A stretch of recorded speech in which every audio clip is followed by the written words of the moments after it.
Assalomu alaykum, hurmatli Uyg'ur adabiyoti tor darsligining ishtirokchilari. Biz bu soatimizda adabiy tanqid ustida to'xtalamiz. Aslida adabiy tanqid o'z oldiga mustaqil ayrim bir fan bo'lsa-mu, biz buni adabiyotning janrlari bilan birga sizlarning huzuringizga sunishni loyiq topdik. Chunki adabiy tanqidning asli obyektiv va manbasi badiiy adabiyotdir. Adabiy tanqidning barliq faoliyat jarayoni badiiy asarlarni asos omil qiladigan bo'lg'achqa, biz adabiy tanqidni adabiyotning janrlari sifatida sizlarga tanishtirishni muvaffaq topdik. Bu adabiy tanqidki tanqid so'zi hargizmi bizning kunimizdagi hozirgi iste'mol ma'nosidagi tanqidlash, ayiblash degan ma'nolar kelmaydi. Balki tanqid degan bu so'z asli arabcha bo'lib, tanlash, baholash degandek ma'nolarga ega. Bu yerda adabiy tanqidga tanqid bo'lsa, adabiy asarlarni nazariy bilimlar bilan, tarixiy cho'nqurlik bilan, estetik zo'q bilan baholash degan ma'noda bo'ldi. Ya'ni adabiy asarlarni baholash ma'nosiga keladi. Bir adabiy ijodiyat bilan adabiy tanqid o'zaro intayin chambarchas bo'lgan hamrohlikqa va nisbiy mustahkamlikka ega. Chunki adabiy tanqid badiiy adabiyotni, ya'ni adabiyotni manba qilganligi uchun adabiyot bo'lmagan vaqtning o'zida adabiy tanqid mavjud bo'lib turolmaydi. Ya'ni shuningdek adabiy tanqid bo'lmagan vaqtning o'zida badiiy adabiyot o'zining nazariy asoslarini to'g'izib chiqarolmaydi. Bundaqcha aytganda, badiiy adabiyotdagi amaliyat adabiy tanqidning nazariylashgan qismidir. Ya'ni adabiy tanqid bilan badiiy adabiyot bir-birini to'liqlaydi, mustahkamlaydi. Ammalang ma'lumlikki nazariya amaliyotdan keladi. Dal shundoq bo'lg'achqa, adabiy tanqidning nazariyasi badiiy adabiyotdan keladi. Holbuki adabiy tanqid bo'lmagan vaqtning o'zida badiiy adabiyot ma'lum nuqtaning og'anda, ya'ni baholanish, o'lchash, ya'ni adabiyotning estetik zo'qlari bilan, badiiy o'lchamlari bilan, tarixiy cho'nqurliklari bilan, estetik zo'qi bilan, ishlatilgan til bilan nazariy va ilmiy asosda baholanmagan vaqtning o'zida u millatning yoki xalqning adabiyoti nazariy jihatdan bir qadar nomrod qolgan bo'ladi.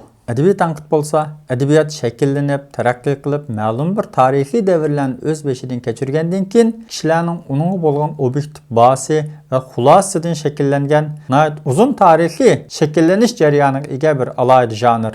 Adabiy tanqid har xil adabiy asarlarga nisbatan muayyan estetik zo'q va badiiy adabiyotning o'lchamlari orqali tarixiy nuqtai nazar bilan bir butunlik holatida qarab chiqadigan, uni baholaydigan, o'lchaydigan va uningga muvofiq turda o'ziniki muayyan adabiyot nazariyaviy bilimlari bilan sistemalik holda baho yurgizadigan bir butun ilmiy bir jarayondir. Adabiy tanqidning roli bo'lsa, adabiyotdagi yoziqchilik stilini, avtorning qandoq yozganligini, nimani yozganligini, yozish jarayonida nimalarga diqqat qilganligini va qilmaganligini, aslida qandoq yozishninki texnik muvofiq bo'lganligini yoki bo'lmasa yozuvchi yoki shoirninki bir butun ijodiyatida u asarning tutgan o'rni, shundaqla u millatning yoki u xalqning adabiyotiga nisbatan u asarning utuqlari, ojizliklari, yaxshi taraflari va kamchiliklarini nazariy asoslar va kuchli bo'lgan dalillar bilan isbotlab berishga urinadigan bir yoziqchilik shaklidir. Shunlashqa har qanday bir millatning adabiyotida adabiy tanqid to'limi muhim. U millatning adabiyotida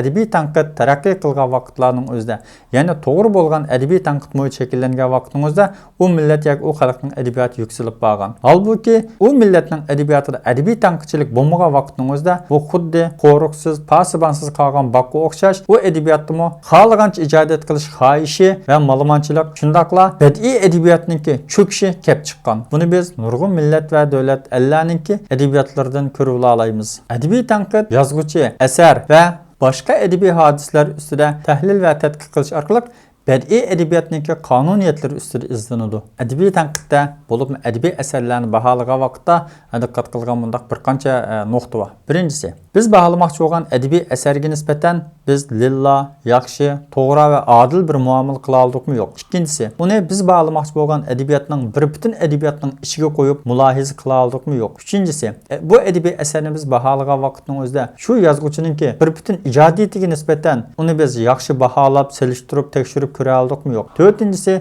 biz bu asarninki eng yaxshi muvaffaqiyatlarini bayqab chiqa oldikmi? Biz bu asarning eng ketkizib qo'ygan eng zo'r kamchilik yoki xatolik yoki nuqsonlik taraflarini bayqay oldikmi yo'q? Bu taraflarga adabiy tanqidchi cho'qim diqqat qilish kerak. Adabiy tanqidchi ma'lum bir asarni baholagan vaqtning o'zida u asarninki tarixiy arx ko'rinishi, ijtimoiy arx ko'rinishi, siyosiy individualligi, shundaqla u asarning yozib chiqqandan keyingi ta'siri va kitobxonlarga bergan ta'siri, shundaqla adabiyotning o'rnidagi va yozuvchining ijodiyatidagi o'rnidagi holatlarini bir bütün nazarga olgandan sırt özünün emas balki kitobxonlarning estetik zavqini asos qilgan holda ilmiy holda baholab chiqish to'liq muhim. Ya'ni shuning bilan birga adabiy tanqidchi ham yozuvchining asarlarining sifatining yuqori ko'tarilishiga yetakchilik qiladi, ham kitobxonlik sifatida xalq ommasiga yoki o'qirmanlarga vakolatan u asarni operatsiya qiladi. Bu nuqtadan aytganda adabiy tanqidning va adabiy tanqidchininki u millatning yoki u xalqning adabiyotini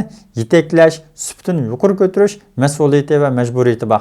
Ma'lum bir adabiy asarga biz baho berganda uning qo'yilgan ko'proq o'lchamlar badiiy adabiyot ustida bo'ldi. Ya'ni bu badiiylik deganimiz nima deganda biz bundan keyingi darslarda so'zlaymiz. Badiiylik deganimiz asarlarning qurilmasi, janri, bayon qilish shakli, personajlarning tili, uning qo'llanilgan stilistik vositalar, ifodalash shakli, ifodalash usuli va o'zgacha shu yozuvchi xos bo'lgan yazıqchilik jarayonidagi yetildigan o'zi xos o'zgachiliklar, alohidliklar, bular shu adabiy tanqidda elib beriladigan, adabiy asarni baholaganda qo'llaniladigan o'lchamlardandir.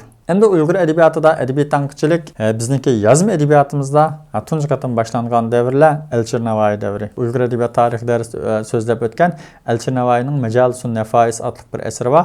Elchir Navoiy 8 bobga ayirib yozgan bu Majalisun Nafais nomli mashhur asarida o'zidan burun o'tgan yozuvchi shoirlarning va o'zi bilan davrdosh yozuvchi shoirlarning asarlarini bir tuzib chiqib, ularning asarlariga obyektiv baho bergan.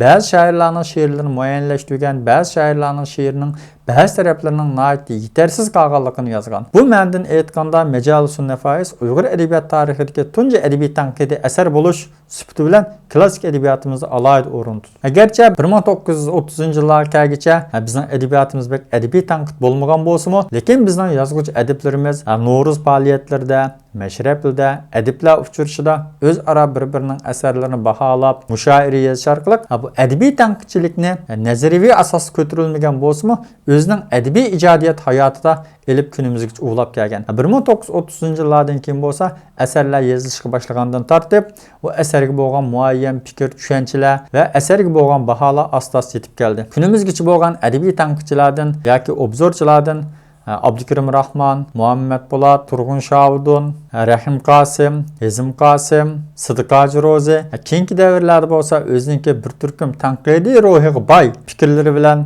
adabiyotimizni boshqa bir operatsiya qilgan Yalqun Ro'zi qatorliqlarni sanashimiz mumkin. Xulosalaganda adabiy tanqid qandaqdir bir adabiyotni o'lchaydigan o'lcham bo'lishdan boshqa badiiy adabiyotni o'lchaydigan ma'lum bir o'lcham tarozi emas. Balki u shu millatning, shu xalqning adabiyotini yetaklab mangdigan, sifatini o'stiradigan va yozuvchilarni sergitirgan kitobxonlarningki estetik zavqini yuqori ko'tarishga yordam beradigan bir butun adabiyotning taraqqiyotiga, sog'lomligiga, shundaqla u adabiyotning kundan kunga yukselishiga, janrlarning mo'llishiga, temalarning ko'p xilishiga, ifodalash usullarining mo'llishiga his qo'shadigan adabiyotningki qo'riqchi possibillardir. Hurmatli ko'rmanlar, bizningki vaqt munosabati bilan adabiy tanqid haqida so'zlaydigan darsimiz mushada bo'ldi. Diqqatinglar kelarki darsimizda bo'lsin.